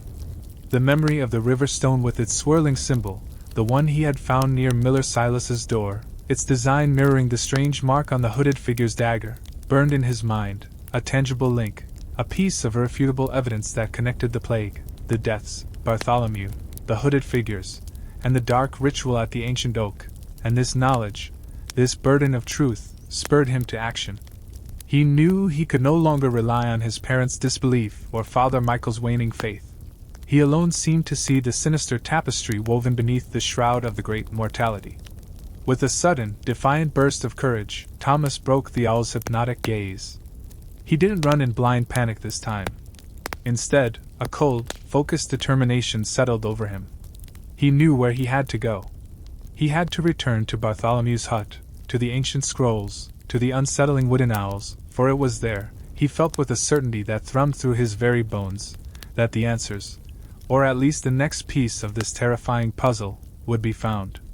The owl, as if sensing his resolve, let out a final, long, mournful hoot that seemed to resonate deep within the very earth, before spreading its massive, dark wings and silently lifting into the gray, morning sky, dissolving into the swirling fog like a phantom, leaving Thomas alone once more by the well, but no longer feeling entirely alone, for the impression of its watchful eyes, its chilling intelligence, remained a constant, unsettling presence in his mind. He moved quickly now, retracing his steps towards the edge of the village, his small body a shadow flitting through the deserted lanes, his ears straining for any sound, any rustle that might betray a follower. But the village remained eerily silent, its shuttered homes like closed eyes, offering no comfort, only a profound sense of abandonment. The chill of the December air bit at his exposed skin, but he barely noticed it, his mind consumed by a feverish urgency, a desperate need to find the truth before it was too late, before Oakwood was completely consumed by the relentless grip of this ancient, malevolent force. The thought of his parents, his mother's worried face, his father's stoic but burdened gaze, fueled his resolve, pushing him onward, knowing that if he failed, there would be no one left to even remember the vibrant life that once thrived here. As he plunged back into the dark embrace of the forest, the trees seemed to lean in even more oppressively, their gnarled branches reaching like skeletal fingers, and the path to Bartholomew's hut, already treacherous, now felt even more menacing, each step a gamble against unseen perils. The air grew colder, thicker, filled with the scent of damp earth, decaying leaves, and something else, something subtly metallic and acrid, like old, stagnant blood, a smell that made his stomach churn with apprehension. He clutched the small, carved wooden owl he had taken from Bartholomew's hut, its unnaturally wide, glowing eyes seeming to pulse faintly in the deepening gloom of the woods, offering a strange, unsettling connection to the very darkness he was confronting. He whispered Bartholomew's cryptic words to himself. "The sickness is but a symptom. The earth itself is unwell. Something old has awoken. Something that feasts on fear." Trying to find meaning in them, to understand the true nature of the enemy he faced. He reached the hermit's ramshackle hut, its door still ajar, swaying slightly in the faint breeze, its silent, dark form a terrifying embodiment of the end of all things. The hooded figure loomed before Thomas, a gaping hole in the flickering firelight, its unnaturally pale, skeletal arms still extended in a gesture of dark invitation, beckoning him closer into the oppressive, malevolent presence that filled Bartholomew's small hut, a presence that promised an unspeakable fate. And in that horrifying moment, Thomas felt the whispers of the Ancient Ones, no longer distant echoes but a deafening roar in his mind, echoing Bartholomew's words.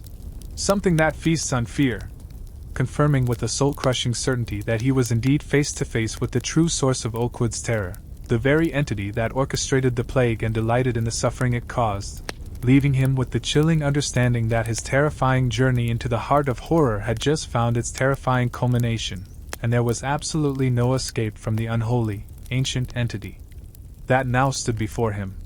His heart, a frantic drum against his ribs, pounded so hard he felt it in his ears, blurring all other sounds, making the metallic, earthy scent in the air feel even more suffocating, as if the very air itself was being stolen by the creature's immense power.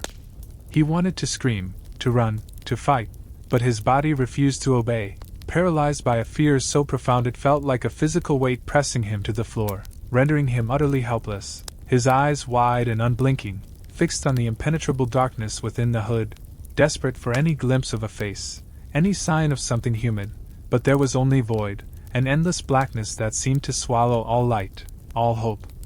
The low, guttural growl from beneath the floorboards intensified, a deep, resonant rumble that vibrated through the very ground, through his feet, and up into his bones, a sound that spoke of ancient hunger and immense, unimaginable power, confirming his chilling realization that Bartholomew was not just a hermit, but a guardian, a prisoner perhaps, tasked with keeping this monstrosity contained, and now, it was awake. Stirring, demanding release, its true, monstrous form slowly pushing against the rotting wood above it. Then, from within the featureless darkness of the hood, a voice emerged, not a human voice, but a dry, rustling sound, like countless dried leaves skittering across stone, ancient and hollow, yet imbued with a chilling clarity that seemed to bypass his ears and speak directly into his mind, filling it with words that were both familiar and terrifyingly new. "You have come seeking answers, little one," the voice rasped, each syllable dripping with an age-old malice that made Thomas's blood run cold. "And answers you shall have. For you are of the ancient blood, a rare vessel, a key." The words, ancient blood, echoed the whisper he had heard fleeing Bartholomew's hut, and now their true, terrifying meaning began to dawn on him, a sickening realization that made his stomach clench. He was not just a random child caught in this horror. He was somehow connected, a part of this ancient, malevolent tapestry, a key to something unspeakable. The hooded figure's long, pale arms slowly dropped, and its head tilted slightly, as if observing him with a strange, predatory curiosity. "Bartholomew tried to protect you, tried to hide the truth of your lineage. But the earth, it remembers. And I always find my chosen ones." The mention of Bartholomew, the hermit, immediately brought a surge of desperate questions to Thomas's mind. Was Bartholomew dead? Was he captured? What did lineage mean? Was he truly different from the other villagers? Before he could even form a thought, the figure continued, its voice a dry, rasping drone. "The plague, a cleansing. A tool. To thin the herd. To make the land fertile once more, for the awakening. A cleansing? A tool? The words twisted in Thomas's mind, a horrifying revelation. The great mortality, the relentless killer that had claimed his neighbors, was not a natural disaster, not even divine punishment, but a deliberate act, a calculated weapon wielded by this entity for some grotesque, terrifying purpose. The oak, it feeds on fear, on despair, on the very essence of life, that I drain. And your blood, little one, it is the purest essence, the final offering. As the creature spoke, the low growl beneath the floorboards intensified, reaching a fever pitch, the old planks groaning and splintering as if under immense pressure, and a deep, rhythmic thrumming sound, more powerful than before, seemed to emanate directly from the ancient oak tree outside, vibrating through the very ground, a sinister heartbeat echoing the pulse of the awakening entity beneath the hut. The air grew impossibly thick, filled with a suffocating sense of ancient power, and a chilling cold that seemed to drain the warmth from Thomas's very soul, making his teeth chatter despite his fear-induced paralysis. He suddenly understood the true meaning of the red glow from the oak, the hum, the shadowy figures performing rituals. They were feeding this monstrous entity, preparing it for a full awakening, and his ancient blood was the final piece, the ultimate sacrifice needed to complete this terrifying process. The hooded figure took a slow, deliberate step towards him, its dark cloak swirling around its form like an inky abyss, and the skeletal fingers of its hand now curled into a claw, not threateningly, but with a strange, possessive grace, reaching for him, its silent movement filling the small space with an overwhelming sense of inevitable doom. Thomas could feel the oppressive weight of its gaze, a burning, icy intensity that seemed to pierce his very soul, pinning him in place, rendering him utterly helpless, and he could smell the ancient blood on its breath, a faint, metallic tang mixed with the scent of damp earth and decay, a horrifying realization that the creature was not merely using blood as a metaphor, but literally craved it. Just as the skeletal fingers were inches from his face, a sudden, blinding flash of light erupted from the corner of the hut, near the spot where the scrolls had been, accompanied by a deafening crack that sounded like lightning striking the very ground beside him.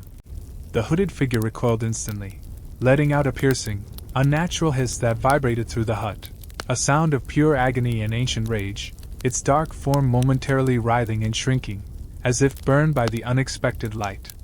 Thomas, thrown backward by the force of the flash, landed hard on the dusty floor, his head hitting a rough plank, sending stars dancing before his eyes, but his gaze, despite the pain, was fixed on the source of the light.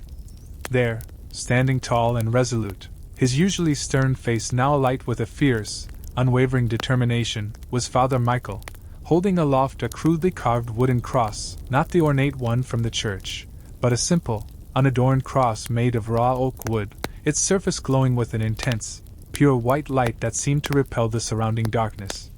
Beside him, leaning heavily on a gnarled staff, stood old man Bartholomew, his wild eyes now clear and focused, his hand clutching a small pouch of dried herbs, his body appearing frail, but his spirit unbowed, and in his other hand, he held one of the ancient scrolls, its brittle parchment unfurled, revealing the same swirling symbol Thomas had seen on the river stone and etched in blood on the floor.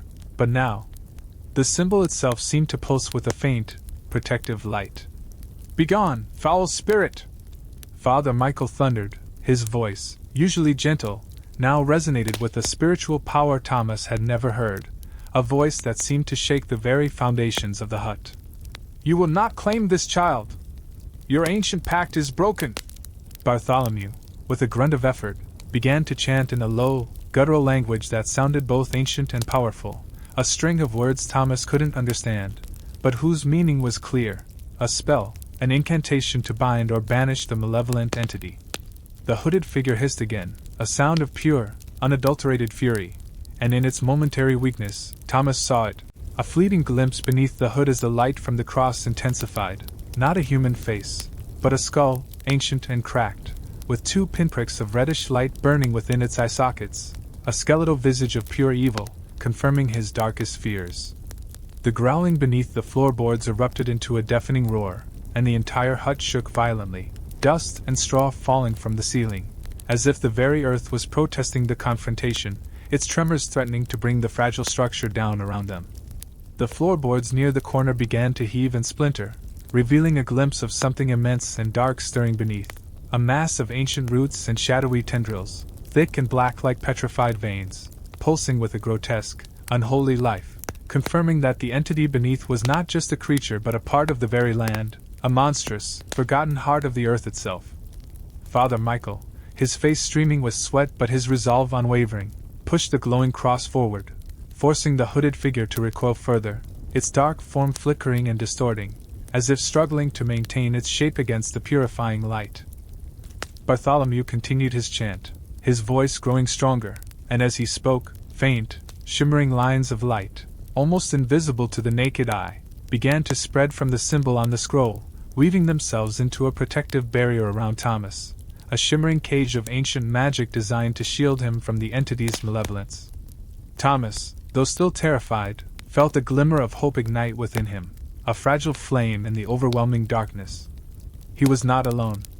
Bartholomew and Father Michael, despite their earlier dismissals, had believed him, had understood the true nature of the threat, and had come to his aid, their combined faith and ancient knowledge providing a desperate, unexpected defense against the ancient evil that had brought the great mortality to Oakwood. The confrontation was far from over, but for the first time since Alara's death, Thomas felt a fleeting sense of purpose, a small spark of defiance against the overwhelming despair, knowing that the battle for Oakwood's soul, and perhaps his own, had truly begun, its outcome hanging precariously in the balance as the earth itself groaned and protested under the immense, ancient power being unleashed, a chilling, guttural sound that seemed to promise an even greater, more terrifying struggle.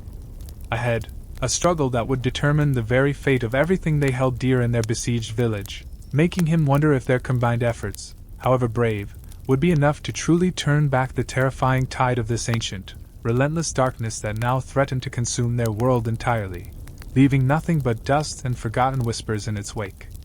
The ancient, relentless darkness now threatened to consume their world entirely, and as the earthen floor of Bartholomew's hut groaned and shuddered under the immense, ancient power being unleashed, Thomas, shielded by the shimmering barrier of light woven from Bartholomew's chant, could only watch in horrified awe as the confrontation reached a terrifying crescendo.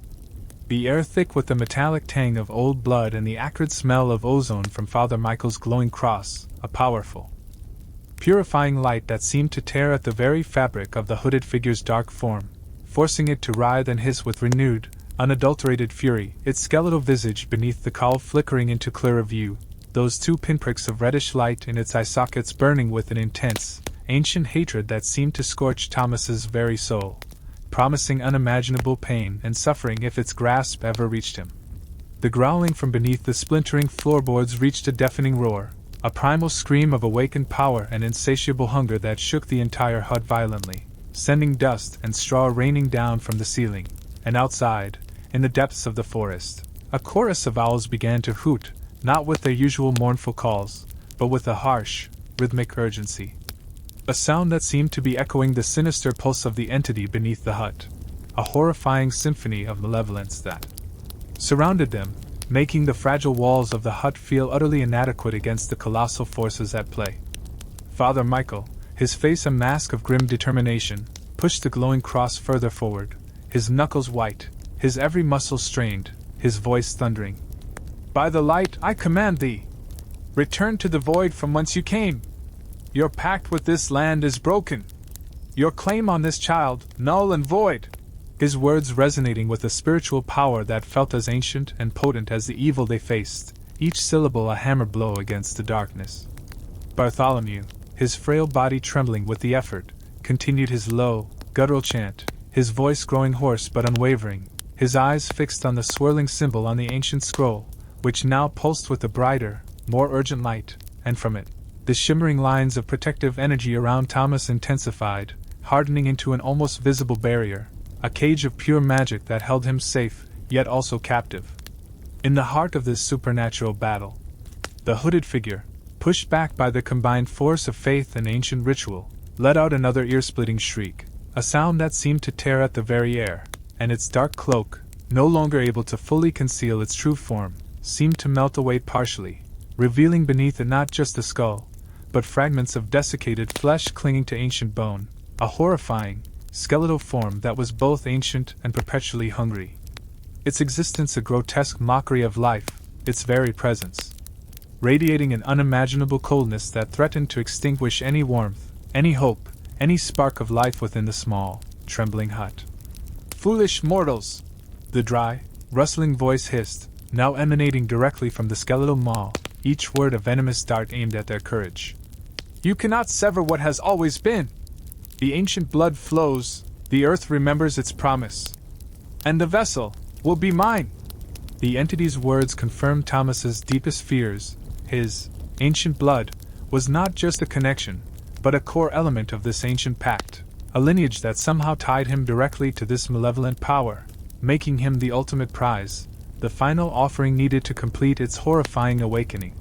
The floorboards beneath Thomas, already splintering, now completely gave way in the corner of the hut with a resounding crash, sending up a cloud of dust and rotten wood, revealing a gaping maw of darkness beneath, from which emerged not just ancient roots and shadowy tendrils, but something far more horrifying, a colossal, undulating mass of dark, gnarled roots, thick as tree trunks, covered in a slimy black ooze that pulsed with the same reddish glow that came from the ancient oak roots. That seemed to writhe with a grotesque, unholy life, stretching and grasping like monstrous tentacles, pushing upwards with immense force, threatening to tear the entire hut apart. These were not just roots. They were the very veins of the entity beneath, the monstrous, forgotten heart of the earth itself, now truly awakened and reaching out, demanding its prize. The earthy metallic smell became overpowering, making Thomas gag, and he could feel the intense, oppressive cold radiating from the exposed roots, a cold that promised not just death, but utter oblivion, the complete absorption of his very essence into this ancient, malevolent being. One of the massive roots, moving with surprising speed, snaked upwards, bypassing Father Michael and Bartholomew, and slammed against the shimmering barrier around Thomas, causing the protective light to flicker violently, straining under the immense impact, the force of the blows sending a shockwave through the air that almost knocked Father Michael off his feet. But he held firm, his cross still glowing, his voice still thundering his banishment. Bartholomew, seeing the barrier weakening, cried out, his voice thin but urgent. "Hold, Father! It senses the blood. It seeks the true link. We must reinforce the seal." With a renewed effort, Bartholomew thrust the ancient scroll forward, the swirling symbol on its parchment blazing with an even brighter light, and as he spoke new, more complex incantations in that guttural, forgotten tongue, the shimmering lines of light around Thomas intensified further, weaving tighter, forming a more robust, almost impenetrable shield that pulsed with a vibrant, emerald green hue. A powerful counter to the sinister red glow emanating from the roots. The massive root thrashed against the emerald barrier again, a sound like stone grinding against stone. But this time the shield held, deflecting the attack, yet the sustained pressure caused the entire hut to tilt precariously, its remaining wooden supports groaning ominously, threatening to collapse at any moment, trapping them all within the ancient entity's grasp. The hooded figure, its skeletal form now almost fully visible, let out another piercing shriek of frustration and rage, its bony fingers twitching, its reddish eye sockets fixated on Thomas, a burning intensity that conveyed its insatiable hunger for his ancient blood. "You prolong the inevitable, old fools!" it rasped, its voice now laced with a raw, desperate fury. "The earth demands its due. The vessel will be consumed. And Oakwood will be reborn in my image." The words, "reborn in my image," sent a fresh wave of dread through Thomas. This wasn't just about sacrifice. It was about transformation, a grotesque rebirth of his village, twisting it into a reflection of this ancient evil, an even more terrifying fate than mere annihilation. As the hut continued to shake violently, Thomas, still held safe within the emerald shield, caught a glimpse of something amidst the chaos. On the floor, near the spot where Bartholomew had been chanting, lay a small, leather-bound book, dislodged by the tremors, its cover embossed with a faded, yet familiar symbol, the same swirling design found on the river stone, etched in blood, and on the ancient scroll. This was Bartholomew's book, perhaps his personal journal, or a grimoire of ancient knowledge, and it lay dangerously close to the gaping hole in the floor, perilously close to the monstrous roots. It was clear that Bartholomew, in his desperation to protect Thomas, had dropped it. In that moment, a desperate plan, reckless and terrifying, formed in Thomas's young mind. If this book contained the true secrets of the entity, if it held the deeper knowledge of the ancient pact, it might be their only chance to truly banish or bind the creature, not just temporarily repel it. But getting to it meant risking everything, breaking free from the protective barrier, and braving the direct assault of the monstrous roots, and the enraged hooded figure. He looked at Father Michael, straining against the dark entity, his cross still blazing, and then at Bartholomew, his face contorted with concentration as he maintained the shield. They were fighting for him, for Oakwood, and he couldn't just stand by, a helpless captive in his emerald cage. He had to act. He had to be the key, not for the entity's awakening, but for its defeat. He took a deep, shaky breath, knowing that what he was about to attempt was madness, but a madness fueled by a desperate, unwavering resolve, because the whispers of the Ancient Ones, though still raging, now seemed to carry a faint, almost imperceptible undertone of something else, a forgotten melody, a tiny sliver of hope that perhaps, just perhaps, the ancient blood that flowed within him was not just a link to darkness, but also a dormant key to understanding, and ultimately, to vanquishing the terrifying power that now threatened to consume his entire world, leaving him with an overwhelming sense of destiny and a chilling understanding that his choice, his desperate act, would determine the very fate of Oakwood, and perhaps even himself, in the terrifying, chaotic moments that now thrashed around them, promising an unimaginable struggle ahead, a struggle where the lines between life and death, good and evil, were blurring into a single, terrifying, all-consuming battle for survival. Thomas's heart pounded with the fierce rhythm of his desperate resolve, the whispers of the Ancient Ones now a deafening chorus in his mind, urging him to act, to fulfill the destiny that now seemed irrevocably tied to his ancient blood, and with a powerful surge of adrenaline, he squeezed his eyes shut for a fleeting moment, taking that deep, shaky breath, and then, with a silent, determined prayer, he lunged. He didn't just break free from Bartholomew's protective emerald shield. He burst through it, a sudden, shocking act of will that caused the shimmering magical barrier to momentarily waver and crackle with intense energy, sending faint sparks flying into the air as he pushed past its boundaries, the abrupt disruption of the spell drawing a gasp of alarm from Bartholomew, whose face was already contorted with the immense effort of maintaining the fragile defense against the monstrous entity. Below. The instant Thomas was outside the shield, the oppressive cold, radiating directly from the exposed, writhing roots that burst through the floor, slammed into him with the force of a physical blow, a chilling, soul-draining sensation that made his skin prickle and his breath hitch, a cold that promised not just death, but utter oblivion, the complete absorption of his very essence into the ancient, malevolent being that was now fully stirring beneath the hut.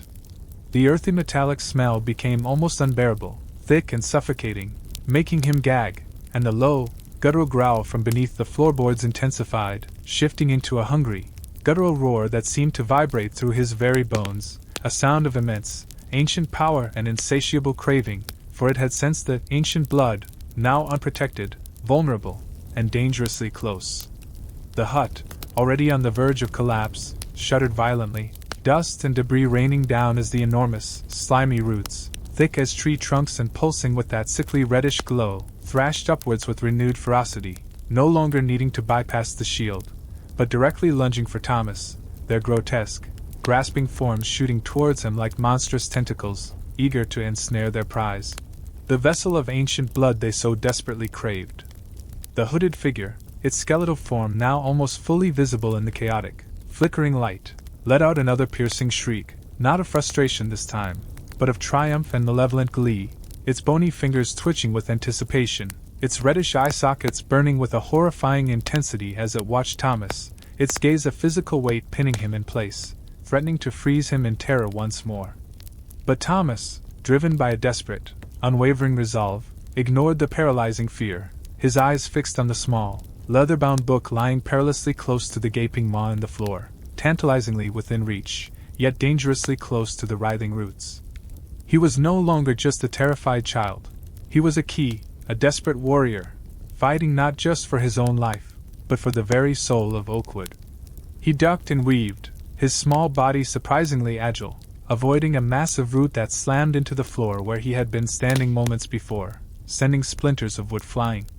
He felt the intense heat from Father Michael's glowing cross as the priest, his face etched with strain and fear, but his resolve unwavering, continued to push against the hooded figure, yelling, "Thomas, no! Get back! The shield!" But his words were drowned out by the entity's roar and the crashing of the roots. Bartholomew, his chant faltering for a moment at Thomas's reckless act, cried out in despair, his emerald shield around the boy flickering erratically, almost collapsing, but then, with a desperate, renewed effort, he somehow managed to re-establish a small, but powerful, protective field around Thomas, a small bubble of green light that barely held against the onslaught, a testament to his sheer will and ancient knowledge, giving Thomas a split second of precious, fragile defense. In that brief moment of renewed protection, Thomas lunged again, ignoring the agonizing cold and the terrifying roar of the entity. His fingers, trembling but determined, reached out and snatched the small, leather-bound book from the dusty floor, just as another massive root, covered in black ooze, snaked upwards and slammed into the spot where the book had been, missing him by mere inches. He rolled away, clutching the book tightly to his chest, the leather surprisingly warm against his cold skin, the faded symbol on its cover pulsing faintly with a faint, internal light, as if reacting to his touch, as if it had been waiting for him. He scrambled back towards the wavering emerald shield, his heart pounding, his body aching, but a surge of triumph, however brief, fueled his retreat. He was back inside the fragile protection, breathless, bruised, but he had the book. "I have it!" he gasped, holding it up, his eyes shining with a desperate hope. Bartholomew, pale and exhausted, nodded, his relief evident, but his chant continued, his eyes fixed on the ancient scroll, as the battle raged around them.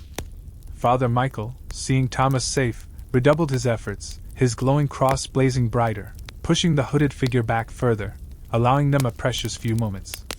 "Open it, Thomas! Quickly! The ancient symbols, the pact, the ritual to bind!" Bartholomew cried, his voice strained. Thomas, his hands shaking, fumbled with the ancient clasps of the leather-bound book. They were old, stiff, but with a determined pull, they sprang open with a soft click. The pages within were thick, yellowed parchment, covered in faded writing and intricate drawings, the same swirling symbols he had seen everywhere, interwoven with strange, angular script that looked eerily similar to the language on Bartholomew's other scroll. He quickly scanned the first few pages, his young mind, sharpened by the crisis, somehow recognizing patterns, drawing connections, absorbing information at an unnatural speed. It was a grimoire, a book of forbidden knowledge, a chronicle of the ancient pact, but not as the hooded figure had described it. It detailed the creation of the great mortality, not as a cleansing, but as a weapon of a forgotten, malevolent entity that called itself Umbra, the Shadow, a primordial force that had existed since before recorded time, a parasitic entity that had woven itself into the very fabric of the earth, feeding on fear, despair, and death to gain strength, to awaken fully. The book spoke of a lineage of guardians, those with ancient blood, not as sacrificial vessels, but as the only ones capable of binding Umbra, of sealing it away, using their inherent connection to the Earth's life force to counteract Umbra's deathly grip. Thomas, his blood thrumming with a dizzying mix of terror and revelation, realized with a sickening clarity that his family, his ancestors, had been these guardians, his ancient blood, not a curse, but a weapon, a responsibility passed down through generations, making him the chosen one, not to be consumed, but to be the final shield. He turned the brittle pages faster, his eyes darting across the ancient script, picking out key phrases, images, and the recurring swirling symbol. The book revealed that the ancient oak was indeed a conduit, but not for Umbra's awakening, rather, it was a seal, a living prison, created by his ancestors to bind Umbra deep within the earth. The glowing red light and the hum he had witnessed at the oak were not signs of Umbra's awakening, but of the seal weakening, a desperate cry from the earth itself as Umbra struggled against its ancient bonds, using the Black Plague as a means to further weaken the world above, to spread terror, to collect enough despair to finally shatter its prison, and the hooded figure was not Umbra itself, but a powerful, ancient servant of Umbra, a being dedicated to its master's release, manipulating the villagers, leaving the strange objects, orchestrating the deaths to create the perfect conditions for Umbra's full emergence. The book detailed the ritual to reinforce the seal, to strengthen the binding, a complex incantation that required the guardian's ancient blood, not as a sacrifice, but as a catalyst, a living connection to the Earth's core life force, interwoven with specific ancient symbols and the concentrated faith of a pure heart.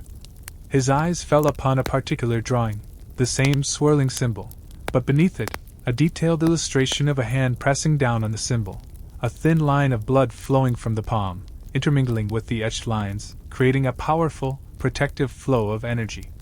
He looked up, his gaze meeting Bartholomew's, whose eyes were filled with a profound understanding, a silent communication passing between them, a shared knowledge of the terrifying truth and the desperate, dangerous path that lay ahead. Father Michael, still battling the hooded figure, glanced at Thomas, his face weary but hopeful. "What does it say, Thomas? What must we do?" he thundered, his voice strained. Thomas, his voice clear despite the trembling of his body and the roaring chaos around them, yelled back. "The oak is a seal. We must reinforce it. My blood, it's the key to bind it, not to awaken it. There's a ritual." His words, though simple, cut through the din, bringing a flicker of fierce determination to Father Michael's face and a renewed sense of purpose to Bartholomew, who quickly adjusted his chant, his focus now aligning with the new revelation. The hooded figure, however, let out a shriek of pure, unadulterated rage, its skeletal form lurching forward, no longer caring about Father Michael's cross, its reddish eye sockets fixated on Thomas, for it now understood that its carefully laid plans had been discovered, that the vessel it sought to consume was actually the weapon against it, and its movements became wild, desperate, a final, furious attempt to claim Thomas before the truth could be fully enacted, before the ancient seal could be reinforced, before its master, Umbra, was once again bound in eternal darkness, leaving them with an overwhelming sense of urgency and a terrifying certainty that the last, desperate battle for Oakwood's very existence, and for the fate of Thomas himself, was now upon them, a battle that would decide whether their world would be consumed by an endless shadow or be saved by the forgotten power of ancient blood. A battle that would decide whether their world would be consumed by an endless shadow or be saved by the forgotten power of ancient blood. The hut, already groaning under the immense, ancient pressure, threatened to collapse around them, each creak of the old timbers a terrifying countdown to a final, crushing end, as the hooded figure, now revealed as Umbra's ancient servant, let out a piercing shriek of pure, unadulterated rage, its skeletal form lurching forward, no longer caring about Father Michael's cross, its reddish eye sockets fixated solely on Thomas, burning with a furious, desperate intensity, for it now understood that its carefully laid plans had been discovered, that the vessel it sought to consume was actually the weapon against it, and its movements became wild, desperate, a final, furious attempt to claim Thomas before the truth could be fully enacted. Before the ancient seal could be reinforced, before its master, Umbra, the shadow, was once again bound in eternal darkness, leaving them with an overwhelming sense of urgency and a terrifying certainty that the last, desperate battle for Oakwood's very existence, and for the fate of Thomas himself, was now upon them. Thomas, still within the flickering emerald shield, gripped the leather-bound book tightly, its warm, pulsating cover a small comfort against the intense, soul-draining cold radiating from the writhing roots that continued to erupt from the splintering floorboards, their slimy, black forms, thick as tree trunks and pulsing with that sickly reddish glow, thrashing wildly, trying to tear the hut apart. Reaching and grasping like monstrous tentacles, no longer just seeking him, but attempting to destroy everything around them in their blind fury. Father Michael, his face streaming with sweat and his voice hoarse from endless incantations, redoubled his efforts, pushing the glowing cross forward with a strength born of pure faith, forcing the enraged servant to momentarily falter, its dark, flickering form recoiling from the blinding, purifying light, giving them a precious few seconds of respite amidst the chaos. Bartholomew, pale and exhausted, his body trembling, maintained the emerald shield around Thomas, his guttural chant growing louder, his eyes fixed on the ancient scroll, which blazed with an urgent, green light, strengthening the barrier and protecting Thomas from the physical assaults, even as the mental assault of Umbra's whispers, now a deafening roar in his mind, threatened to overwhelm him, promising an end to all fear, all pain. If only he would surrender, if only he would let the ancient blood flow for its true purpose, to awaken the shadow fully. To the oak! Father Michael thundered, his voice cutting through the din, his eyes meeting Thomas's with a fierce, unwavering resolve. "We must go to the oak. The ritual must be performed at the source." The words sparked a new, terrifying urgency. The hut was collapsing. They couldn't perform the intricate ritual here. They had to reach the ancient oak tree, the very heart of the seal, the living prison of Umbra. But the path to the door was blocked by a wall of thrashing roots, and the hooded servant, its rage momentarily checked by the cross, was already regrouping, its skeletal fingers twitching with renewed malice, preparing for its final, desperate assault. "How?" Thomas yelled back, his voice surprisingly steady despite the terror, clutching the book. "The roots! The servant!" Bartholomew, with a grunt of effort, pointed a gnarled finger towards the side of the hut, where the ancient oak's massive, gnarled branches, usually a source of comfort, now seemed to lean in ominously, some touching the very wall of the hut. "Through the wall! The oak's living wood is thick, but thin enough here, a point of weakness in its shell, a path for the blood," he rasped, his voice strained, his eyes gleaming with a desperate plan. Father Michael, understanding instantly, nodded grimly. "Hold the shield, Bartholomew! I will clear a path!" With a renewed roar, the priest swung his glowing cross, not at the servant, but at the crumbling timber wall closest to the ancient oak, its purifying light striking the rotting wood with explosive force, splintering the old planks, tearing a gaping hole in the side of the hut, revealing the dense, dark bark of the ancient oak just beyond, its vast trunk pulsing faintly with the same reddish glow that emanated from the roots below. The hooded servant shrieked again, sensing their intention, and launched itself forward, a blur of dark cloak and skeletal limbs, directly towards the newly made opening, aiming to intercept them, to prevent their escape to the seal. But Bartholomew, with a final, Herculean effort, pushed the emerald shield forward, not just around Thomas, but momentarily expanding it to encompass Father Michael, creating a fleeting, protective bubble that surged forward, pushing through the gap in the wall, slamming into the rough bark of the ancient oak with a jolt that sent tremors through the ground.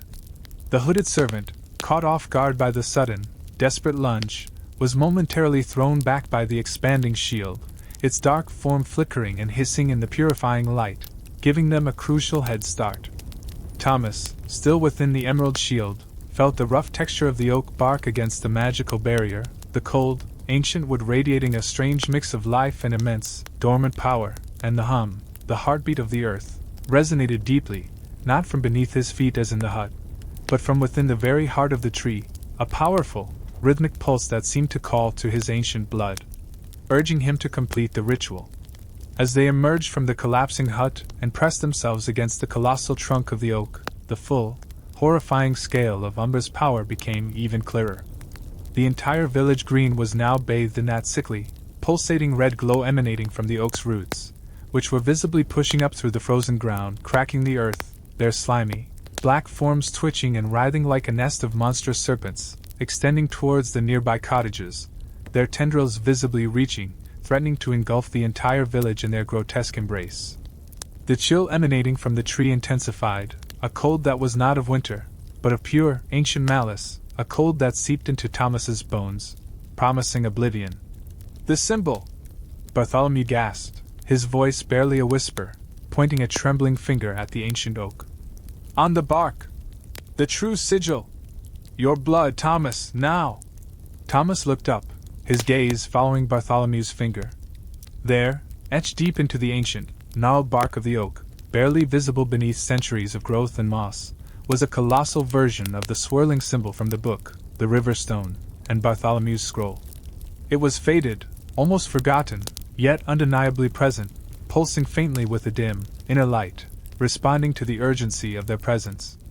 The center of the symbol, a small, circular indentation, seemed to beckon, designed specifically for the Guardian's touch.